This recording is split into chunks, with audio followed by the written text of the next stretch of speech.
السلام عليكم ورحمة الله وبركاته. بسم الله الرحمن الرحيم. الحمد لله رب العالمين، والصلاة والسلام على أشرف الأنبياء والمرسلين وعلى آله وصحبه ومن تبعهم بإحسان إلى يوم الدين. أما بعد، فقال الله تبارك وتعالى في القرآن المجيد: أعوذ بالله السميع العليم من الشيطان الرجيم من همزه ونفخه ونفثه. شهر رمضان الذي أنزل فيه القرآن هدى للناس وبينات من الهدى والفرقان. وقال تعالى في موضع آخر: بسم الله الرحمن الرحيم. إنا أنزلناه في ليلة القدر وما أدراك ما ليلة القدر ليلة القدر خير من 1000 شهر تنزل الملائكة والروح فيها بإذن ربهم من كل أمر سلام هي حتى مطلع الفجر. వేదికను అలంకరించినటువంటి గౌరవనీయులైనటువంటి ఉలమా, ధార్మిక సామాజిక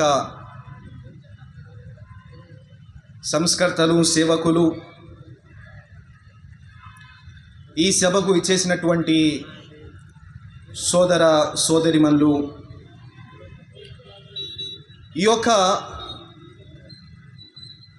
మహోన్నతమైనటువంటి ఎంతో శుభప్రదమైనటువంటి సమావేశంలో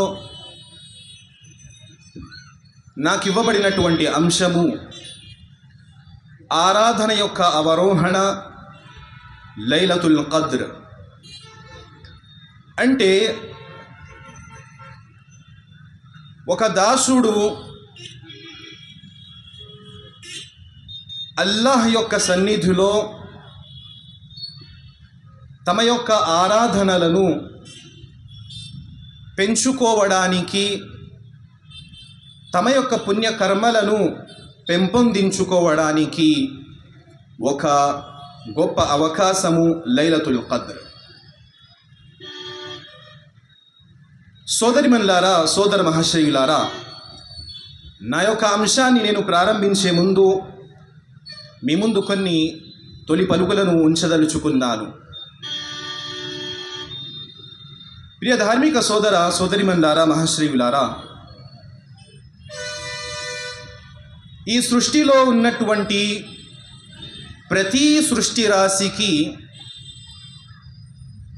తమ యొక్క ఉనికికి ఒక కారణం అనేది ఉంది.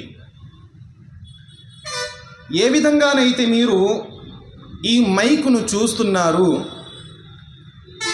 ఈ మైకును తయారు చేయడానికి గల కారణము, దీని ద్వారా ప్రసంగించేటువంటి ప్రసంగికుడి యొక్క, వక్త యొక్క శబ్దము, సందేశము, ప్రబోధన అనేది దూరం వరకు ఉన్నటువంటి వ్యక్తుల వరకు చేరాలి. అదేవిధంగా మీ కనుచూపులు ఏ ఏ వస్తువుపై అయితే పడుతుందో ఆ ప్రతి వస్తువు యొక్క ఉనికికి ఒక కారణం అనేది ఉంది. ఏ వస్తువు కూడాను అకారణంగా ఈ సృష్టిలో లేనే లేదు. ప్రతి చిన్న వస్తువైనా సరే, అతి పెద్ద వస్తువైనా సరే, అతి ముఖ్యమైనటువంటి వస్తువైనా సరే, అతి అల్పమైనటువంటి వస్తువైనా సరే, ప్రతి దానికి ఒక కారణం అనేది ఉంది. సోదర మహాశయులారా, ఈ సృష్టిలో, ఈ సృష్టి రాసులలో ప్రతి వస్తువు ఒక పక్కనైతే ఎంతో ఉన్నతమైనటువంటి, ఎంతో మహోన్నతమైనటువంటి సృష్టి రాశి మనిషి, మానవుడు. అయితే ఆ మానవుడికి, ఆ మానవుని యొక్క ఉనికికి కారణము ఉందా లేదా అంటే పవిత్ర ఖురాన్ గ్రంథము దీనికి సమాధానమిస్తూ, పవిత్ర ఖురాన్ గ్రంథంలో సూరతు జారియాత్ 51వ సూరా 56వ ఆయతులో మనందరి ప్రభువు, మనందరి దైవము అల్లాహ్ సుబ్హానహు తఆలా ఈ విధంగా తెలియజేస్తున్నారు, వమా ఖలక్తుల్ జిన్న వల్ ఇన్స ఇల్లా లియఅబుదూన్. అల్లాహ్ అంటున్నారు, మేము జిన్నాతులను మరియు మానవులను సృష్టించింది కేవలం మా ఆరాధన కోసం మాత్రమే. సోదర మహాశైలారా, మనిషి యొక్క ఉనికి ఆరాధనకు ఒక కారకము. మానవుడు ఈ సృష్టిలో రావడానికి అసలైనటువంటి కారణము ఆరాధన. అయితే ఈ ఆరాధన ద్వారా, ఈ ఇబాదత్ ద్వారా మనిషి దక్కించుకునేటువంటిది ఏమిటి? పుణ్యాలు. మనిషి ఆరాధన ద్వారా దక్కించుకునేది పుణ్యాలు. దాని గురించి పవిత్ర ఖురాన్ గ్రంథము సూరతుల్ ఇస్రా 17వ సూరాలోని 9వ ఆయతులో ఈ విధంగా తెలియజరిగింది, ఎవరైతే విశ్వసించి సత్కార్యాలు చేసేవారు ఉన్నారో వారికి పవిత్ర ఖురాన్ గ్రంథము అతి ఉత్తమమైనటువంటి ప్రతిఫలముందని శుభవార్త వినిపిస్తుంది. అంటే మనిషి ఉనికి ఆరాధన కోసం ఉంది. ఆ ఆరాధన ఎందుకోసం అంటే పుణ్యాలు సంపాదించుకోవడం కోసము. ఇక ఈ పుణ్యాలు, ఈ పుణ్యకార్యాలు ఎందుకండి అంటే దానికి కూడాను పవిత్ర ఖురాన్ గ్రంథము సమాధానం ఇస్తుంది, సందేశం ఇస్తుంది. సూర నహల్ 16వ సూరాలోని 97వ ఆయతులో అల్లాహ్ సుబ్హానహు తఆలా అంటున్నారు, విశ్వసించినటువంటి పురుషుడైనా స్త్రీ అయినా సత్కార్యాలు గనక చేసినట్లయితే ఫలనుహ్యన్నహు హయాతన్ తయ్యిబా, ఈ సత్కార్యాలు పుణ్యకార్యాల ద్వారా వారికి అతి ఉత్తమమైనటువంటి, పవిత్రమైనటువంటి, పరిశుభ్రమైనటువంటి జీవితం ప్రసాదిస్తాము. ఏమిటా జీవితము? ఏమిటా పవిత్రమైనటువంటి జీవితము? దీని గురించే సూర నిసా 4వ సూరాలోని 124వ ఆయతులు అల్లాహ్ సుబ్హానహు తఆలా వివరంగా తెలియజేశారు, ఫఉలాయిక యద్ఖులూనల్ జన్నత వలా యుజ్లమూన నకీరా. ఇలాంటి వారికి, అనగా ఆరాధన చేసి పుణ్యకార్యాలు చేసి పుణ్యాలు కూడబెట్టుకున్న వారి కోసము స్వర్గముంది, స్వర్గ ప్రవేశముంది. వారిపై ఎలాంటి దౌర్జన్యము కానీ అన్యాయము కానీ జరగదు. సోదర మహాశైలారా, ఈ యొక్క కొన్ని వాక్యాల ద్వారా మీ ముందు ఉంచదలుచుకున్నటువంటి విషయం ఏమిటంటే, మనిషికి ఒక ఉనికికి కారణం ఉంది. మనిషి యొక్క ఉనికికి కారణము ఆ మనిషి తనను సృష్టించినటువంటి సృష్టికర్తని ఆరాధించాలి. ఆ ఆరాధన ద్వారా పుణ్యాలను సంపాదించుకోవాలి, పుణ్యాలను కూడబెట్టుకోవాలి. ఆ పుణ్యాలను కూడబెట్టుకున్న తర్వాత ఆ పుణ్యాలను అల్లాహ్ యొక్క సమక్షంలో మేము సమర్పించిన తర్వాత ఆ దైవము అల్లాహ్ సుబ్హానహు తఆలా మనందరికీ స్వర్గం ప్రసాదిస్తాడు. ఇదే మన జీవితానికి ఉన్నటువంటి లక్ష్యము, మన గమ్యం. వినడానికి చాలా సులభంగా ఉంది, వినడానికి ఎంతో సులువైనటువంటి కార్యమని మనకు అనిపిస్తుంది. అలాగైతే మేము ఇప్పటి నుంచి ఆరాధనలు చేసేద్దాము, పుణ్యాలు సంపాదించుకుంటాము. ఈ 4 రోజుల జీవిత కాలాన్ని మేము విడిచిపెట్టి వెళ్ళిన తర్వాత పరలోకంలో, ఆఖిరతులో, అంతిమ దినం నాడు మనందరికీ అల్లాహ్ స్వర్గం ఇస్తాడు. వినడానికి చాలా సంతోషకరంగా ఉంది. కానీ సోదర మహాశయులారా, ఇక్కడే అసలైనటువంటి పరీక్ష ఉంది. ఇదే అసలైనటువంటి పరీక్ష యొక్క సమయము. ఎప్పుడైతే ఒక మనిషి ఆరాధన చెయ్యాలని ముందుకు అడుగు వేస్తాడో ఆ అడుగును ఆపడానికి ఒక మనందరి బద్ధ శత్రువు నిలబడి ఉన్నాడు. మనందరి బద్ధ శత్రువు, బహిరంగ శత్రువు, మన మొట్టమొదటి మానవుడైనటువంటి మనందరి తండ్రి అయినటువంటి హజరత్ ఆదం అలైహిస్సలాం వారి ముందు సజ్దా చెయ్యకుండా అల్లాహ్ ముందు అల్లాహ్ ఆజ్ఞను ధిక్కరించినటువంటి శైతాను. ఆ శైతాను గురించే అల్లాహ్ సుబ్హానహు తఆలా అంటున్నారు, శైతాను మీకు బద్ధ శత్రువు, బహిరంగ శత్రువు. ఆ బహిరంగ శత్రువు అల్లాహ్ సమక్షంలో, అల్లాహ్ యొక్క సమక్షంలో ఒక ఛాలెంజ్ చేశాడు. ఏమిటా ఛాలెంజ్? ముందుగా అతను అల్లాహ్తో విన్నపించుకున్నాడు, అల్లాహ్, నువ్వు ఆదము కారణంగా, ఈ మనిషి కారణంగా అతని ముందు నేను సజ్దా చేయలేదు, సాష్టాంగం చేయలేదు, నువ్వు నన్ను ధిక్కరించావు. అయితే నాకు గడువునివ్వు, ప్రళయం వరకు గడువునివ్వు. నేను మానవ సమాజాన్ని మార్గభ్రష్టానికి దారి తీస్తాను. నీ యొక్క సిరాతే ముస్తకీం ఏదైతే రుజుమార్గం ఉందో అక్కడ నేను కూర్చుంటాను. అతని ముందు నుండి, అతని వెనక నుండి, అతని కుడి పక్క, ఎడమ పక్క నుండి నేను వచ్చి అతన్ని మార్గం తప్పిస్తాను. అతనికి గడువు ఇవ్వడం జరిగింది. ప్రళయం వరకు శైతాన్ అనగా ఇబ్లీస్ తన సైన్యముతో, తన సంతానముతో మానవ సమాజాన్ని మభ్యపెడుతూ సన్మార్గం నుండి అపమార్గం వైపునకు తీసుకెళ్తూ ఉంటాడు. సోదర మహాశైలారా, ఇది అసలైనటువంటి పరీక్ష. ఇది మన పరీక్ష యొక్క సమయము. మనం ఎప్పుడెప్పుడైతే ఆరాధనలో ముందుకు వెళ్దామనుకుంటామో ఆ శైతాను మమ్మల్ని వెనక్కి తీస్తూ ఉంటాడు, వెనక్కి నెట్టుతూ ఉంటాడు. ఏ విధంగా ఆ శైతాను మమ్మల్ని మభ్యపెడతాడు? పేదరికం గురించి భయపెట్టి, అంటే నువ్వు గనక ఆరాధన చేసుకుంటూ ఉంటే, నమాజులు చదువుకుంటూ ఉంటే, పుణ్యాలను సేకరించుకోవడానికి మస్జిద్ల కోసమని, లేకపోతే ఫలా కార్యాలని, పుణ్య కార్యాలని నువ్వు వాటి వెనకాల పడుతుంటే, ఉదయం నుండి సాయంత్రం వరకు సంపాదించి మీ పిల్ల పాపల్ని పోషించేవారు ఎవరు? నువ్వు గనక నమాజుల్లో, ఆరాధనలో, పుణ్య కార్యాల్లో నిమగ్నమైపోతే నువ్వు పేదరికానికి గురైపోతావు అని శైతాను మభ్యపెడుతూ ఉంటాడు.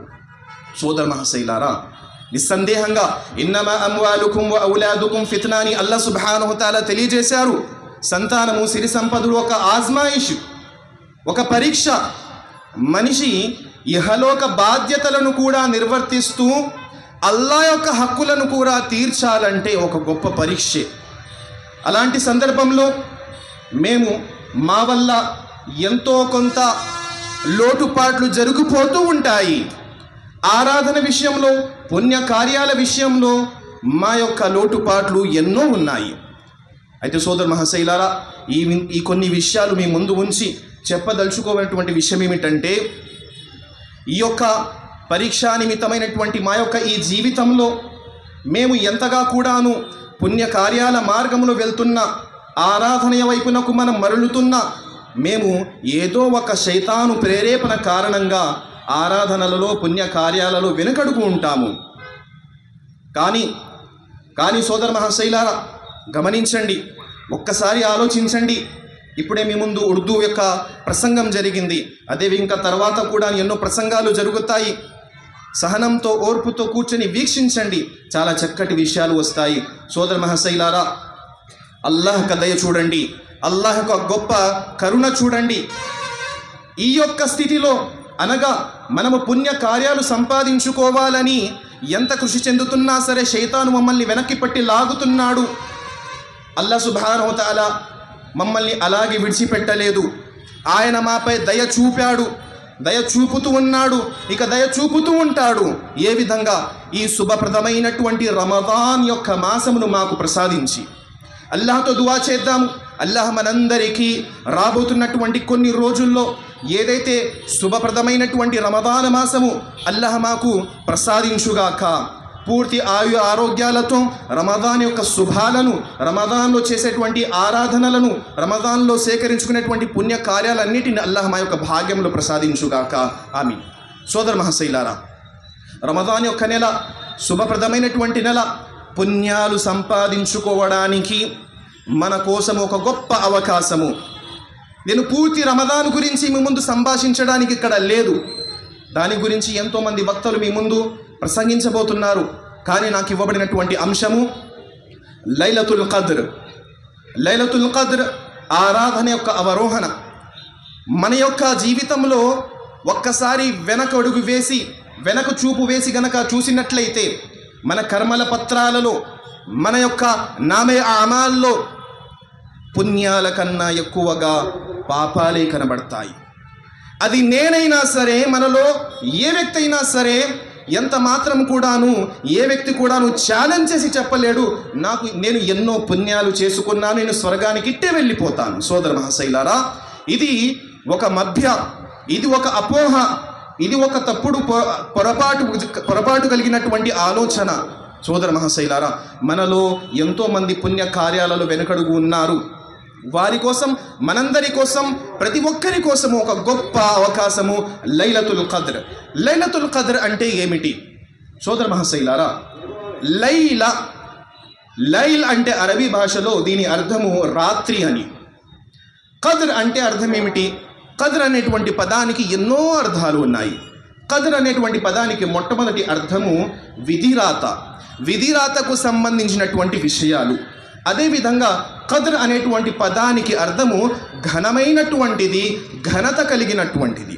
అయితే లైలతుల్ ఖద్ర్ అనేటువంటి పదానికి వచ్చే అర్థము ఘనమైనటువంటి రాత్రి, విధిరాతల యొక్క నిర్ణయాలు జరిగేటువంటి రాత్రి, ఎంతో ఉత్తమమైనటువంటి రాత్రి. సోదర మహాశైలారా, ఈ యొక్క లైలతుల్ ఖద్ర్ యొక్క అర్థాన్ని మనం తెలుసుకున్న తర్వాత ముందుకు సాగుదాము. లైలతుల్ ఖద్ర్ దీని యొక్క ఘనత ఏమిటి? మన యొక్క సాధారణ వాడుక భాషలో చాలామంది ముస్లిం సోదరులు లైలతుల్ ఖద్ర్ని షబే ఖద్ర్ అని అంటారు. మరికొంతమంది జాగ్నే కి రాత్ లేదా జాగారపు రాత్రులని అంటారు. అయితే సోదర మహాశైలారా, లైలతుల్ ఖద్ర్ అనేటువంటిది దీనికి ఉన్నటువంటి ఘనత ఏమిటి? దీనికి ఉన్నటువంటి ప్రత్యేకత ఏమిటి? పవిత్ర ఖురాన్ గ్రంథంలో అల్లాహ్ సుబ్హానహు తఆలా లైలతుల్ ఖద్ర్ అనేటువంటి పేరుతోనే పూర్తిగా ఒక సూరాని, ఒక అధ్యాయాన్ని అవతరింపజేశారు. దాన్ని నేను ముందుగానే మీ ముందు పఠించి వినిపించాను కూడా. అందులో అల్లాహ్ సుబ్హానహు తఆలా అంటున్నారు, ఇన్నా అంజల్నాహు ఫీ లైలతిల్ ఖద్ర్. నిస్సందేహంగా పవిత్ర ఖురాన్ గ్రంథాన్ని మేము ఈ యొక్క రాత్రిలోనే అవతరింపజేశాము. సోదర మహాశైలారా, మీ అందరికీ తెలిసినటువంటి విషయమే, పవిత్ర ఖురాన్ గ్రంథము అవతరించినటువంటి నెల రమదాన్ నెల. పవిత్ర ఖురాన్ గ్రంథము రమదాన్ నెలలోనే అవతరించింది. అయితే రమదాన్ నెలలో ఏ వేళ అవతరించింది? రాత్రి వేళ. అయితే ఆ రాత్రి ఏ రాత్రి?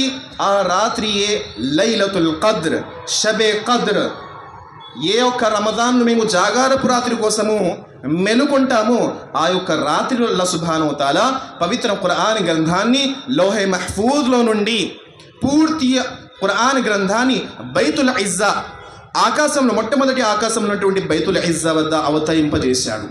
అక్కడి నుంచి అల్లాహ్ సుబ్హానహు తఆలా క్రమంగా సమయ సందర్భం ప్రకారంగా ప్రవక్త రసూలుల్లాహ్ సల్లల్లాహు అలైహి వసల్లం వారి యొక్క ఈ ప్రవక్త పదవి జీవిత కాలంలో 23 సంవత్సరాలలో ఒక్కొక్క ఆయతు, ఒక్కొక్క సూర సందర్భానుసారం అవతరింపజేసి పూర్తి ఖురాన్ అవతరింపజేశాడు. సోదర మహాశైలారా, ఇది మొదటి విషయము లైలతుల్ ఖద్ర్కి ఉన్నటువంటి ఘనతలలో. అదేవిధంగా అల్లాహ్ సుబ్హానహు తఆలా లైలతుల్ ఖద్ర్, షబే ఖద్ర్ దీనికి ఉన్నటువంటి ఘనత గురించి ఇదే సూరాలో సూరే ఖద్ర్లోనే అల్లాహ్ సుబ్హానహు తఆలా తెలియజేస్తున్నారు, వమా అద్రాక మా లైలతుల్ ఖద్ర్. లైలతుల్ ఖద్ర్ అంటే మీకేం తెలుసు? లైలతుల్ ఖద్రి ఖైరుం మిన్ అల్ఫి షహర్. ఈ యొక్క లైలతుల్ ఖద్ర్ ఘనమైనటువంటి రాత్రి, షబే ఖద్ర్ యొక్క ఈ రాత్రి 1000 నెలల కంటే శ్రేష్టమైనటువంటిది. ఈ రాత్రి 1000 నెలల కంటే ఎంతో శ్రేష్టమైనటువంటిది. దీని అర్థం ఏమిటి? ఒక్క రాత్రి 1000 నెలలకు సమానం. ఆ ఒక్క రాత్రి మీరు చేసేటువంటి ఒక్క పుణ్యకార్యము 1000 నెలలలో చేస్తే, ఏ పుణ్యకారము మీరు 1000 నెలలో చేస్తే ఆ పుణ్యం మీకు 1000 నెలల పుణ్యాలు మీకు దక్కుతాయో, ఆ 1000 నెలల పుణ్యాలు ఒకే ఒక్క రాత్రిలో మీకు దక్కుతుంది. 1000 నెలలంటే 83 సంవత్సరాల 4 నెలలు. మహనీయ ప్రవక్త ముహమ్మద్ సల్లల్లాహు అలైహి వసల్లం వారు తెలియజేశారు, నా ఉమ్మత్ యొక్క వయసు 60 సంవత్సరాలే. 60 సంవత్సరాల తర్వాత గ్యారంటీ లేదు. అల్లాహ్ దయతలిస్తే 70, 80, దానిపైగా అల్లాహ్ యొక్క కరుణ. సోదర మహాశైలారా, లైలతుల్ ఖద్ర్ యొక్క ఘనత వినండి. 1000 నెలల కంటే శ్రేష్టము. ఈ నెలలో మీరు ఆరాధన చేసుకుంటే, 1000 నెలలు ఆరాధన చేసుకుంటే ఎంత పుణ్యమైతే దక్కుతుందో అంత పుణ్యం ఈ యొక్క రాత్రిలోనే దక్కుతుంది. అంతేకాకుండా సోదర మహాశైలారా, లైలతుల్ ఖద్ర్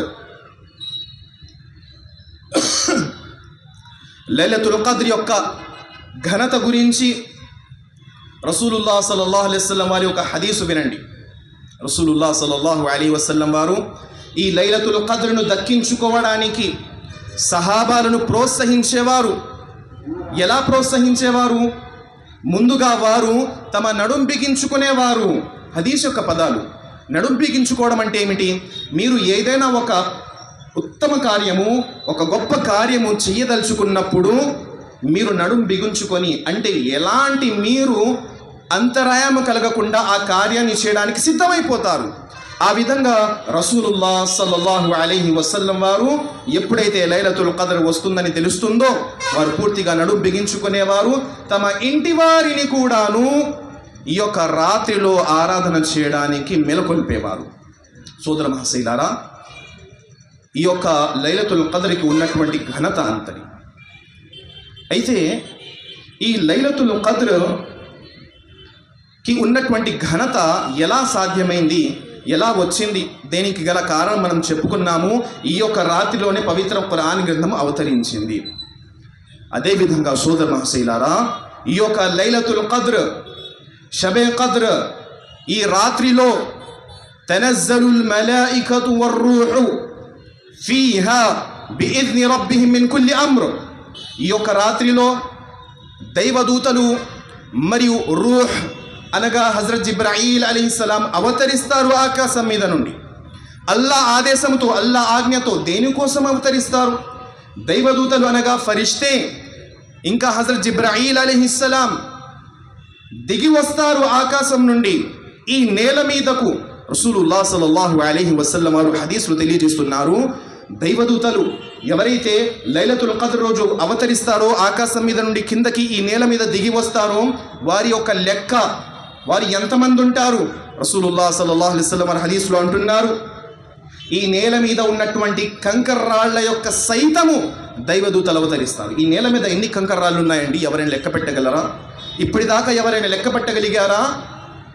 అంత అత్యధిక సంఖ్యలో దైవదూతలు అవతరిస్తారు. దేనికోసం అవతరిస్తారు? అల్లాహ్ యొక్క ఆదేశముతో. ఫీహా యుఫ్రకు, ఆ యొక్క రాత్రిలో నిర్ణయాలు జరుగుతాయి. ఎలాంటి నిర్ణయాలు? అల్లాహ్ సుబ్హానహు వ తఆలా విధిరాతలో వేటినైతే ముందుగానే ఫిక్స్ చేసి ఉన్నారో ఆ విధిరాతల యొక్క నిర్ణయాలు ఈ రాత్రిలో జరుగుతాయి. ఉపాధి గురించి, ఆయురారోగ్యాల గురించి, ఇంకా జీవితాల గురించి అన్ని విధాల యొక్క విధి యొక్క నిర్ణయాలు ఆ రాత్రిలో జరుగుతాయి. అలాంటి గొప్ప ఘనమైనటువంటి రాత్రి ఇది సోదర మహాశైలారా. అయితే అలాంటి గొప్ప ఘనమైనటువంటి రాత్రి ఎప్పుడు వస్తుంది? ఈ సందేహము, ఈ ప్రశ్న ఎందుకంటే ఒకసారి రసూలుల్లాహ్ సల్లల్లాహు అలైహి వసల్లం వారు తమ ఇంటి నుండి బయలుదేరుతారు. సహాబా రదియల్లాహు తఆలా అన్హు వారి వద్దకు వచ్చి ఈ ఘనమైనటువంటి రాత్రి ఎప్పుడు వస్తుంది అనే విషయాన్ని తెలియజేయడానికి అల్లాహ్ సుబ్హానహు వ తఆలా వహీ ద్వారా ప్రవక్త వారికి ఈ విషయం తెలియజేశారు. దారిలో వస్తుండగా ఇద్దరు వ్యక్తులు గొడవ పడుతున్నటువంటి ఆ సందర్భంలో ప్రవక్త వారు అక్కడ చేరి ఆ గొడవని ఆపారు. అదే సందర్భంలో అల్లాహ్ సుబ్హానహు వ తఆలా ఏదైతే ప్రవక్త వారికి లైలతుల్ ఖద్ర్, షబే ఖద్ర్ ఎప్పుడు అనేటువంటి విషయం తెలియజేశారో ఆ జ్ఞానాన్ని అల్లాహ్ సుబ్హానహు వ తఆలా వెనక్కి తీసుకున్నారు. ప్రవక్త రసూలుల్లాహ్ సల్లల్లాహు అలైహి వసల్లం వారు లైలతుల్ ఖద్ర్, షబే ఖద్ర్ ఎప్పుడు అనేటువంటి విషయాన్ని మరిచిపోయారు. అల్లాహ్ సుబ్హానహు వ తఆలా మరిపింపజేశారు. ప్రవక్త వారు అంటున్నారు, నేను మీకు లైలతుల్ ఖద్ర్ గురించి చెప్పడానికి వచ్చాను, అది ఎప్పుడో, కానీ అల్లాహ్ దాన్ని మరిపింపజేశాడు. అయినా కూడా ఇది మీకు మేలైనటువంటిదే, ఇందులో కూడా మీకు మేలుంది.